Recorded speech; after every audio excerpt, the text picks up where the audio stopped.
Hello friends, welcome back to our channel Knowledgeshala by Nidhi Jain. Friends, अगर आप इस चैनल पे पहली बार आएँ तो प्लीज़ इस चैनल को सब्सक्राइब कर लीजिए। वीडियो अच्छा लगे तो वीडियो को लाइक कीजिए, कमेंट कीजिए और अपने फ्रेंड्स के साथ शेयर कीजिए। नॉलेजशाला बाय निधि जैन के नाम से हमारा टेलीग्राम चैनल भी है, उसे भी आप ज्वाइन कर सकते हैं। फ्रेंड्स, मैंने नेट जेआरएफ क्वालिफाई किया है मैनेजमेंट में और नेट क्वालिफाई किया है कॉमर्स में।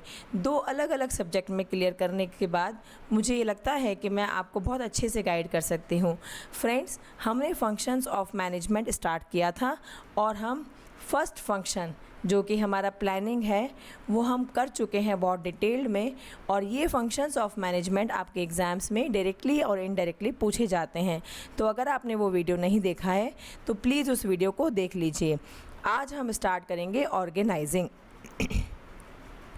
मैंने जब आपको फर्स्ट वाला वीडियो करवाया था प्लानिंग वाला, तब मैंने आपको बताया था कि ऑर्गेनाइजिंग का मतलब ये होता है चीज़ों को सिस्टमेटिक ढंग से रखना। ए के बाद बी आएगा, बी के बाद सी आएगा, सी के बाद डी आएगा। This process is known as organising.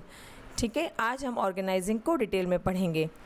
अगर आपको वीडियो अच्छा लगता है तो प्लीज़ वीडियो को लाइक कीजिए। ये देखिए फ्रेंड्स, ऑर्गेनाइजिंग अब क्या है, कौन सा वाला पार्ट कहाँ पर लगेगा। ये लोग ऐसे ही नहीं लगा रहे कि उठाया पार्ट लगा दिया। कौन सा पार्ट कहाँ पर लगेगा, इस पार्ट को यहाँ लगाना है, इस पार्ट को यहाँ लगाना है, और कौन से पार्ट को कौन लगा रहा है। ये सारी चीज़ों को सिस्टमेटिक ढंग से रखना ऑर्गेनाइजिंग कहलाता है। Organising as a function of management. और ऑर्गेनाइजिंग हमारा कौन सा फंक्शन है?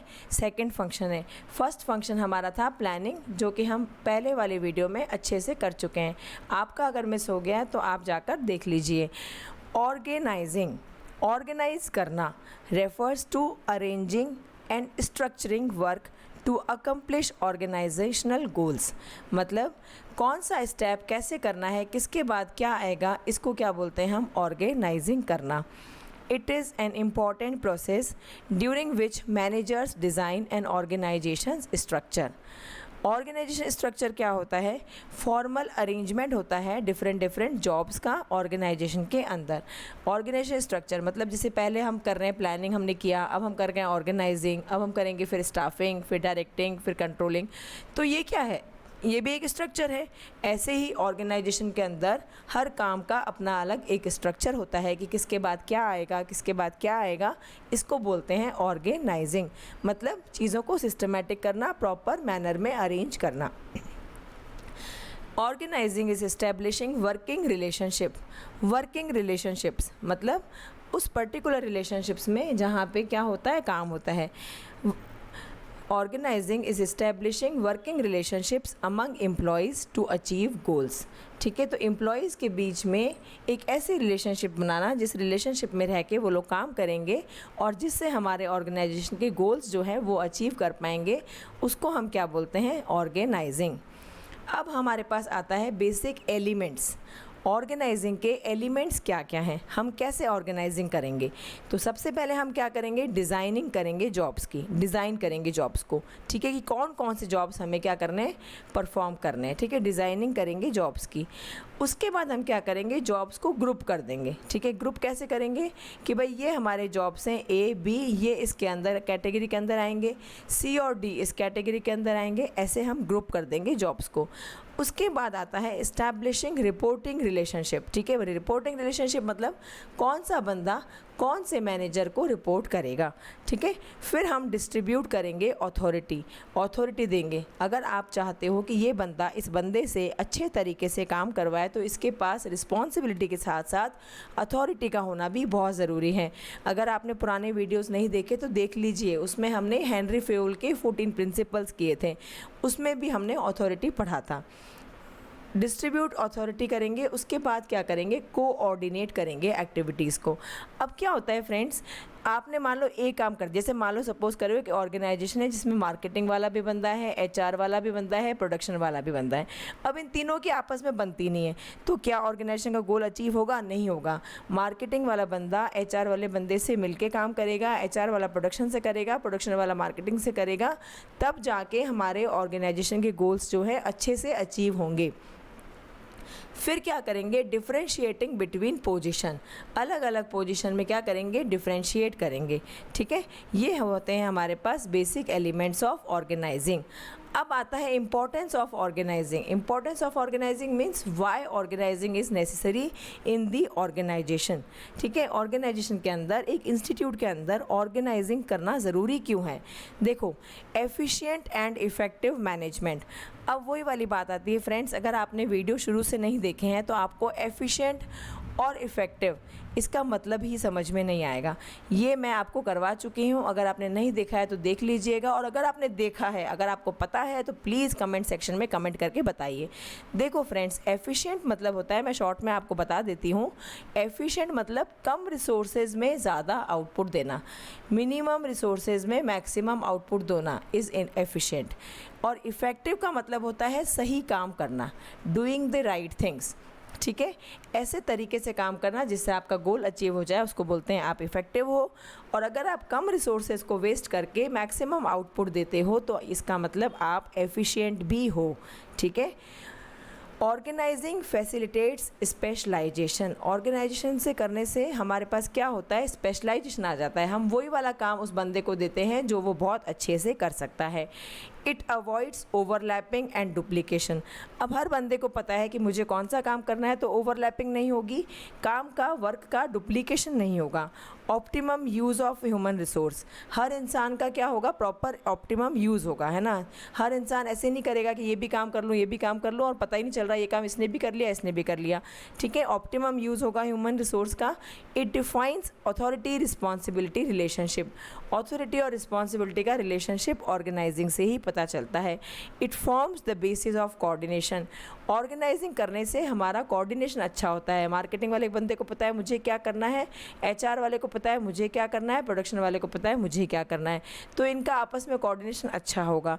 अब अगर ऑर्गेनाइजिंग नहीं करेंगे तो ये कुछ काम कर रहा है, ये कुछ कर रहा है, ये कुछ कर रहा है, तो उससे क्या होगा, बाद में लड़ाई झगड़े होंगे, कॉन्फ्लिक्ट हो जाएगा। Organising establishes channel of communication. एक प्रॉपर अथॉरिटी रिस्पॉन्सिबिलिटी रिलेशनशिप होगा तो उससे चैनल ऑफ कम्युनिकेशन सही रहेगा। This leads to growth and diversification. Productivity और जॉब सेटिस्फैक्शन मिलता है, प्रोडक्टिविटी इंक्रीज़ होती है। तो ऑर्गेनाइजिंग करना क्या है, बहुत ज़्यादा ज़रूरी है। कुछ प्रिंसिपल्स होते हैं ऑर्गेनाइजिंग के, जैसे कि यूनिटी ऑफ ऑब्जेक्टिव। ऑब्जेक्टिव आपका एक होना चाहिए जो कि ऑर्गेनाइजेशन के लिए अच्छा होना चाहिए। इंडिविजुअल ऑर्गेनाइजेशन में इंडिविजुअल का ऑब्जेक्टिव हम काम में नहीं लेते हैं, हम ऑर्गेनाइजेशन का ऑब्जेक्टिव क्या है उसके अकॉर्डिंग वर्क करते हैं। डिवीज़न ऑफ लेबर, हर बंदे को उसका काम समझा दिया जाता है। Span of management.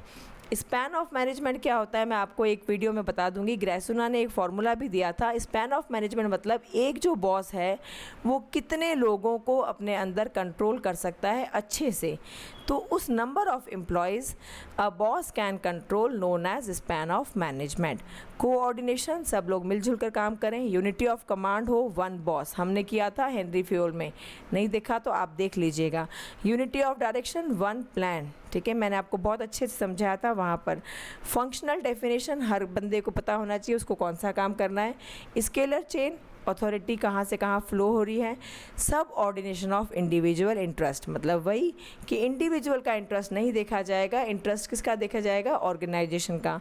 Adequate authority, आप बंदे को रिस्पॉन्सिबिलिटी दे रहे हो तो उसके साथ उसको अथॉरिटी दो जिससे वो नीचे वाले बंदों को काम करवा सके, नीचे वाले बंदों से अच्छे से काम करवा सके। रिस्पॉन्सिबिलिटी, हर बंदे को अपनी रिस्पॉन्सिबिलिटी पता होनी चाहिए। एक्सेप्शन, कौन सा काम नहीं करना है वो पता होना चाहिए। फ्लेक्सिबिलिटी, थोड़ा बहुत रिजिडनेस हटानी चाहिए जिससे पता चले कि भाई एक काम को दो आदमी अगर कर सकते हैं तो फ्लेक्सिबल होना चाहिए कि आज अगर ये बंदा नहीं आया तो वो काम रुकना नहीं चाहिए, वो काम ये बंदे के थ्रू हो जाना चाहिए। देन आता है सेंट्रलाइजेशन, मतलब हमें पता होना चाहिए सेंट्रलाइजेशन और डिसेंट्रलाइजेशन में क्या होता है। सेंट्रलाइजेशन में अथॉरिटी हमेशा टॉप लेवल के पास रहती है और डिसेंट्रलाइजेशन में हम अथॉरिटी को डिस्ट्रीब्यूट कर देते हैं लोअर लेवल में। इनिशिएटिव, हर बंदा काम का इनिशिएटिव ले, ये नहीं होना चाहिए कि कौन काम करेगा कोई बोल ही नहीं रहा है। ठीक है, इनिशिएटिव लेना चाहिए। अब ऑर्गेनाइजिंग का प्रोसेस मैं आपको हर वीडियो में बताती हूँ। ऑथर, थ्योरीज, प्रोसेस, और हर एक टॉपिक का, हर एक वर्ड का की मीनिंग आपको पता होना चाहिए, ठीक है। तो प्रोसेस जहाँ पर भी आता है आप ध्यान रखिएगा। ऑर्गेनाइजिंग का प्रोसेस क्या होता है, सबसे पहले आप क्या करोगे, ऑब्जेक्टिव्स को फिक्स करोगे। आपको पता होना चाहिए कि आपके ऑर्गेनाइजेशन के ऑब्जेक्टिव क्या हैं, उसके अकॉर्डिंग ही आप क्या करोगे, आगे काम करोगे। स्टेप 2, आप ऑर्गेनाइजेशन के ऑब्जेक्टिव्स को फिक्स करने के बाद क्या करोगे, आइडेंटिफाई करोगे activities required for achieving the objectives. आपने ऑब्जेक्टिव बना लिया कि मुझे नेट जेआरएफ का एग्ज़ाम क्लियर करना है, उसके लिए मैंने आपको बताया कि कौन कौन सी एक्टिविटीज़ आपको परफॉर्म करनी है। आपको रोज़ वीडियो सुनना है, MCQs हम करवाएंगे वो करोगे, ठीक है। प्रॉपर रिविज़न करोगे, टेलीग्राम चैनल को ज्वाइन करोगे तो वहाँ पर आपके साथ जो चीज़ शेयर की जाती है उसको ध्यान से पढ़ोगे। ये क्या है, एक्टिविटीज़ को आइडेंटिफाई करना। उसके बाद ग्रुपिंग ऑफ सिमिलर एक्टिविटीज़। अब कोई सिमिलर चीज़ें हैं, अगर पेपर 1 के लिए कोई भी टॉपिक पढ़ाया जाता है तो उसका कोई की क्रक्स है, की वर्ड है, तो आप एक पर्टिकुलर नोटबुक में लिखो। ऐसे नहीं कि आप एक सब्जेक्ट के लिए 10 नोटबुक बना लो, ठीक है। ग्रुपिंग करो सिमिलर एक्टिविटीज़ को। देन आता है defining responsibilities of each employee. हर बंदे को अपनी रिस्पॉन्सिबिलिटी पता होनी चाहिए। जैसे आपकी रिस्पॉन्सिबिलिटी है कि आप वीडियो को सुने, शेयर कीजिए, ठीक है, लाइक कीजिए, तो ये आपकी रिस्पॉन्सिबिलिटी है जो कि आपको पता है। उसके बाद आता है delegating authority.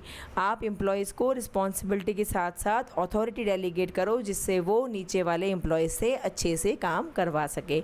Defining authority, relationship between superior and subordinates. अब क्या होता है, अथॉरिटी रिलेशनशिप, सुपीरियर के और सबऑर्डिनेट के बीच में अथॉरिटी का क्या रिलेशनशिप है वो पता होना चाहिए कि वो कितना ऑथोराइज पर्सन है, कितना काम कैसे करवा सकता है। देन आता है providing employees all requirements for achieving the objectives. अब आपने ऑर्गेनाइजेशन में एम्प्लॉयज़ को बोल दिया कि तुम्हें ये काम करना है, लेकिन उस काम को करने के लिए उनको क्या क्या चीज़ें चाहिए, उनको कौन कौन से रिसोर्सेज चाहिए, वही ऑर्गेनाइजेशन में नहीं है, तो वो क्या कर पाएंगे, काम नहीं कर पाएंगे। उनके पास रिसोर्सेज अवेलेबल होने चाहिए। Then coordinating efforts. अब हर बंदे के बीच में कोऑर्डिनेशन होना चाहिए, वो मिलजुल कर काम करेंगे तभी गोल जल्दी से और अच्छे से अचीव हो पाएगा। मतलब क्या करना है, सबसे पहले ऑब्जेक्टिव फिक्स करना है, फिर एक्टिविटीज़ कौन कौन सी करनी है उस ऑर्गेनाइजेशन के ऑब्जेक्टिव को फुलफ़िल करने के लिए वो देखना है। उन ऑर्गेनाइजेशनल एक्टिविटीज़ को क्या करना है, एक हेड के अंदर ग्रुप करना है कि आप ये दोनों एक्टिविटी इसके अंदर आती हैं, मार्केटिंग है तो मार्केटिंग, HR है तो HR। उसके बाद हर बंदे की रिस्पॉन्सिबिलिटी पता होनी चाहिए। रिस्पॉन्सिबिलिटी दे रहे हो तो अथॉरिटी दो, ठीक है। अथॉरिटी दे रहे हो तो अथॉरिटी और रिस्पॉन्सिबिलिटी का रिलेशन जो सुपीरियर और सबऑर्डिनेट के बीच में है वो पता होना चाहिए सबको, ठीक है। उसके बाद अगर आप ये काम करवाना चाहते हो तो इस काम के लिए जो रिसोर्सेज चाहिए उनको अवेलेबल करवाओ और हर बंदे के बीच में कोऑर्डिनेशन होना चाहिए आपस में, जिससे वो झगड़े नहीं। आई होप आपको ये वीडियो अच्छा लगा होगा। ऑर्गेनाइजिंग एक इम्पॉर्टेंट फंक्शन है, आपको क्लियर हो गया होगा। अगर आपको वीडियो अच्छा लगता है तो नॉलेजशाला बाय निधि जैन का चैनल है यूट्यूब का, उसको आप सब्सक्राइब कर दीजिए। वीडियो अच्छा लगा तो वीडियो को लाइक कीजिए। इसी नाम से, नॉलेजशाला बाय निधि जैन के नाम से हमारा टेलीग्राम चैनल भी है, उसको भी आप ज्वाइन कर सकते हैं, जहाँ पे आपको वीडियो के अपडेट्स मिलते रहेंगे। मैं PDF भी आपके साथ शेयर करूँगी, लेकिन अगर आप मुझे वीडियो के नीचे कमेंट करके बताएंगे ही नहीं तो मुझे कैसे पता चलेगा कि आपको वीडियो कैसा लग रहा है। मैं आपके लिए एफर्ट कर रही हूँ, अपना तरफ से अपना 100% एफर्ट्स आपको दे रही हूँ। तो फ्रेंड्स, आप भी थोड़ा बहुत कीजिए जिससे मोटिवेशन मिले, मुझे भी लगे कि आप वीडियो सुनते हैं तो मैं वीडियोज़ डाला करूँगी। एग्ज़ाम पास आ रहा है, पढ़ते रहिए, ध्यान रखिए, हंसकर पढ़िए फ्रेंड्स। बर्डन लेकर पढ़ने से काम नहीं होता है और 10 घंटे पढ़ने से कोई भी एग्ज़ाम क्लियर नहीं होता है। अगर आप अच्छे से पढ़ते हैं तो आप अपना एग्ज़ाम 2 घंटे में भी क्लियर कर सकते हैं।